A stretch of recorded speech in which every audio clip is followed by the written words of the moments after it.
जय हिंद एवरीवन, स्वागत है आपका वी नेशन 111 के एक नए एपिसोड में, जहां आपके लिए लेकर के आते हैं इंडियन डिफेंस की प्रमुख अपडेट्स को सबसे पहले।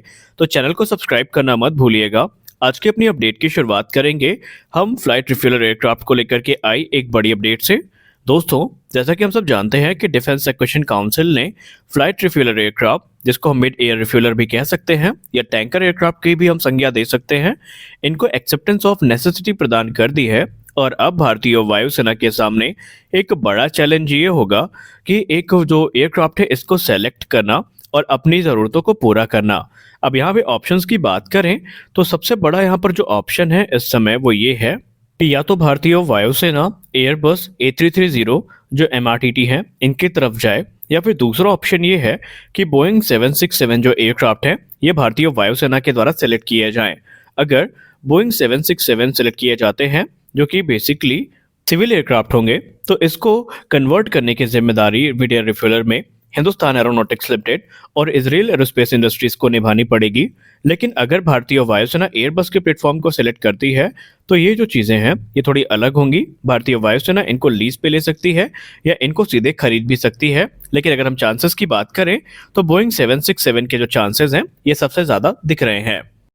हमारी अगली बड़ी update submarine launch cruise missile को लेकर के आ रही है। दोस्तों, जैसा कि हम सब जानते हैं कि defence research and development organisation के द्वारा इस मिसाइल को विकसित किया गया है और इसको लेकर के एक रिसेंट रिपोर्ट सामने आई है, जहां पर बताया जा रहा है कि आने वाले मार्च के महीने में DRDO के द्वारा सबमरीन लॉन्च क्रूज मिसाइल का एक नया टेस्ट आयोजित किया जाएगा। लेकिन इस बार इसकी जो मारक क्षमता है ये थोड़ी बढ़ाई गई है। इस बार इसकी जो मारक क्षमता होगी ये 500 किलोमीटर की होगी। इसके दो अलग अलग वेरिएंट को defence research and development organisation के द्वारा विकसित किया गया है। पहला वेरिएंट होगा एक एंटी शिप मिसाइल और दूसरा वेरिएंट होगा एक लैंड अटैक क्रूज मिसाइल।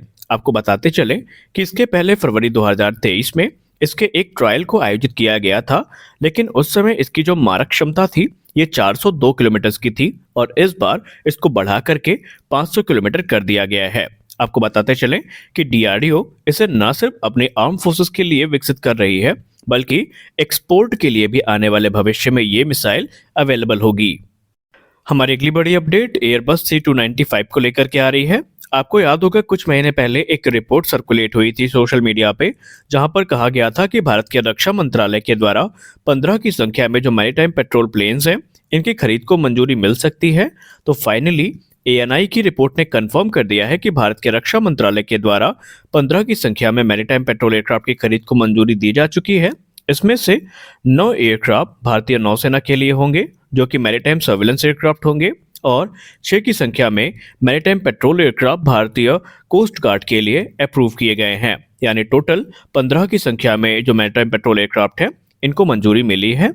ये बेसिकली एयरबस C295 होंगे, जिनको विशेषतः कस्टमाइज किया जाएगा इंडियन नेवी और कोस्ट गार्ड की रिक्वायरमेंट्स को देखते हुए। ये जो पूरा प्रोजेक्ट है इसकी अनुमानित लागत 29,000 करोड़ रुपए होने वाली है। डिफेंस सोर्सेज ने कहा कि इन एयरक्राफ्ट का निर्माण भारत में किया जाएगा। आज का दिन भारत के डिफेंस सेक्टर के लिए काफी ज्यादा महत्वपूर्ण है, क्योंकि भारत के डिफेंस एक्विजिशन काउंसिल के द्वारा कुछ बड़े जो प्रोजेक्ट हैं जो कि काफी लंबे समय से पेंडिंग थे, इनको अप्रूवल दिया जा चुका है। अगर हम संक्षिप्त रूप में बात करें तो डिफेंस एक्विजिशन काउंसिल के द्वारा फॉलोइंग प्रोजेक्ट्स हैं जिनको अप्रूवल मिला है। इसमें से पहला अप्रूवल था next generation anti tank mines का, जो कि मौजूदा समय के टेक्नोलॉजीज पर आधारित होंगी। दूसरा है air defence tactical control radar का। इसके अलावा हैवी वेट टॉर्पीडोज को भी मंजूरी मिली है। और जैसा कि हमने प्रीवियस रिपोर्ट में बात करी, C295 के दो अलग वेरिएंट जो कि इंडियन कोस्ट गार्ड और इंडियन नेवी के लिए हैं, इनको मंजूरी मिली है। In flight refuelling tanker aircraft जो हैं इनकी खरीद को मंजूरी दी जा चुकी है। इसके अलावा जो सॉफ्टवेयर डिफाइंड रेडियोस हैं इनकी खरीद को भी जो मंजूरी है ये भारत के डिफेंस एक्विजिशन काउंसिल के द्वारा दी गई है। यहाँ पर जो टाइमलाइन है इसको भी ध्यान में रखना होगा और सारी चीज़ें जो टाइमलाइन निर्धारित करी गई हैं उसके अंतर्गत ही भारतीय आर्म फोर्सेस को डिलीवर की जाएंगी। हमारी अगली बड़ी अपडेट भारतीय वायुसेना को लेकर के आ रही है। दोस्तों, हम सब जानते हैं कि भारतीय वायुसेना अपनी कॉम्बैट कैपेबिलिटी को इन्हांस करने के लिए जो अलग अलग प्रकार के डिफेंस सिस्टम है, मिसाइल सिस्टम है, इनको लोकली मैन्युफैक्चर करने का जो इस समय प्रयास है वो कर रही है। और इसी बीच एक बड़ा एंडेवर हमें देखने को मिला है, जहां पर भारतीय वायुसेना क्रिस्टल मेस 2 मिसाइल, जो कि एक घातक मिसाइल है, इसको भारत में मैन्युफैक्चर करने की तैयारी कर रही है और ये मेक 3 इनिशिएटिव के अंतर्गत किया जाएगा, जहां पर इस प्रोग्राम में जो इंडियन फर्म्स हैं ये इसके प्रोडक्शन में पार्टिसिपेट करेंगी और यहाँ पर जो कोलैबोरेशन है ये फॉर्म किया जाएगा ओरिजिनल इक्विपमेंट मैन्युफैक्चरर के साथ, और जो टीओटी है इस पे भी विचार किया जाएगा।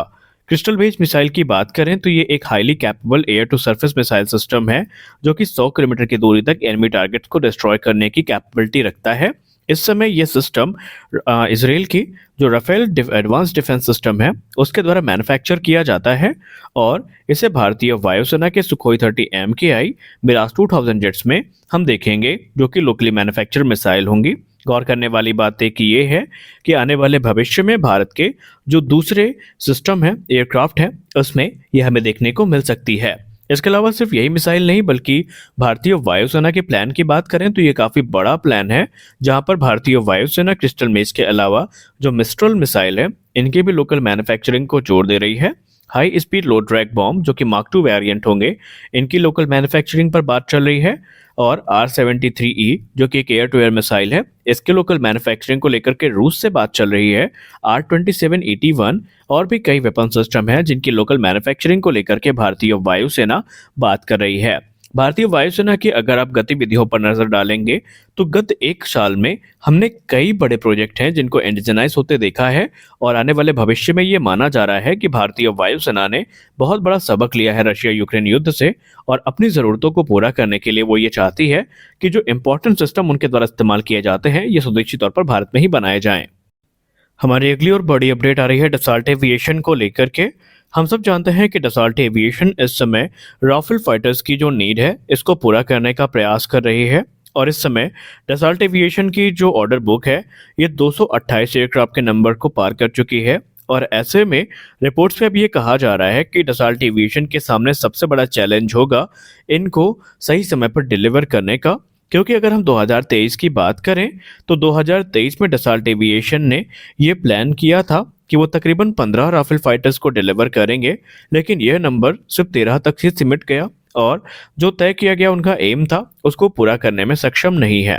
अगर हम रिसेंट ऑर्डर्स की बात करें तो रिसेंट ऑर्डर में 18 एयरक्राफ्ट इंडोनेशिया के द्वारा ऑर्डर किए गए हैं, फ्रांस के द्वारा 42 की संख्या में जो एयरक्राफ्ट हैं वो ऑर्डर किए गए हैं। इसके अलावा जो कह सकते हैं दूसरे देश हैं उन्होंने भी राफेल फाइटर्स के ऑर्डर को प्लेस किया है, और आने वाले भविष्य में भारत से भी 26 की संख्या में जो एयरक्राफ्ट हैं इनके ऑर्डर को प्लेस किया जाएगा। और ऐसे में अभी यह रिपोर्ट दावा कर रही है कि डसॉल्ट एविएशन अपना जो प्रोडक्शन प्लान है, प्रोडक्शन रेट है, इसको एनहांस करने का प्रयास करेगी, जहां पर उनका टारगेट होगा 20 से लेकर के 26 एयरक्राफ्ट प्रति वर्ष के दर तक बनाना। लेकिन इसके लिए उन्हें एक और प्रोडक्शन लाइन की ज़रूरत पड़ेगी, लेकिन ये जो प्रोडक्शन लाइन है ये शायद हमें फ्रांस में देखने को ना मिले, बल्कि ये प्रोडक्शन लाइन हमें डसॉल्ट रिलायंस एरोस्पेस लिमिटेड यानी DRAL की जो फैसिलिटी है नागपुर में, वहाँ पर देखने को मिल जाए। माना जा रहा था कि ये जो लाइन है, प्रोडक्शन लाइन, ये बहुत पहले ही देखने को मिल जाती, लेकिन क्योंकि MRFA प्रोग्राम काफ़ी धीमा आगे बढ़ रहा है और इंडियन एयरफोर्स के जो नंबर्स हैं ऑर्डर के ये डिपेंड करेंगे कि ये प्रोडक्शन लाइन भारत में आएगी या नहीं, तो इन सारे वजहों के विषयों की वजह से फ्रांस अभी इंतजार कर रहा है। लेकिन माना जा रहा है कि बहुत जल्दी हमें नागपुर की फैसिलिटी में ये एयरक्राफ्ट बनते दिखाई पड़ेंगे, क्योंकि हाल ही में union minister Nitin Gadkari sir ने ये अनाउंस किया था कि जो राफेल का प्रोडक्शन है ये हमें नागपुर में होता दिखाई पड़ेगा, जिसके बाद उम्मीदें काफ़ी ज़्यादा बढ़ गई हैं। तो आज के इस वीडियो में बस इतना ही, मिलते हैं अगले वीडियो में कुछ और अपडेट्स के साथ। तब तक के लिए जय हिंद।